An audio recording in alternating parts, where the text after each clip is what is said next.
જો તમારે કોઈ ચોક્કસ પ્રકારની બાયલિડ સર્ચ કરવાની હોય ત્યારે તમે location, category, order value, lead type, buyer type જેવા મલ્ટિપલ ફિલ્ટર્સ લગાડીને બાયલિડ્સ શોધી શકો છો.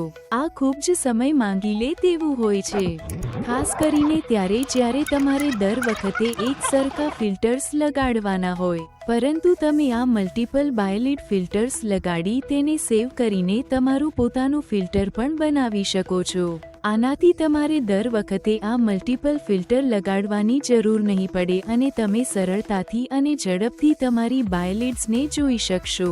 ઉદાહરણ તરીકે, જો તમે ડિઝાઇનર કુર્તીઓના બિઝનેસમાં છો અને નોઈડા સિટીની ડિઝાઇનર કુર્તીની બાયલિડ્સ તમારા બિઝનેસ માટે ખૂબ જ મહત્વપૂર્ણ છે, તો તમે બાયલિડ્સ ટેબ પર જાઓ અને લોકેશન ફિલ્ટરમાં નોઈડા સિલેક્ટ કરો અને કેટેગરીઝ પ્રોડક્ટ્સના ફિલ્ટરમાં ડિઝાઇનર કુર્તી સિલેક્ટ કરો. તમે તમારી પસંદગી અનુસાર વધુ ફિલ્ટર્સ લગાવી શકો છો, જેમ કે ઓર્ડર વેલ્યુ, લીડ ટાઈપ અથવા બાયર ટાઈપ. આના પછી તમે સેવ ફિલ્ટર બટન પર ક્લિક કરો. તમારે તમારા ફિલ્ટરનું નામ એડ કરીને સેવ પર ક્લિક કરવાનું છે અને આ ફિલ્ટર સેવ થઈ જશે. અને તમે સેવ કરેલા તમામ ફિલ્ટર જમણી બાજુમાં સેવ ફિલ્ટર ઓપ્શન હેઠળ દેખાશે.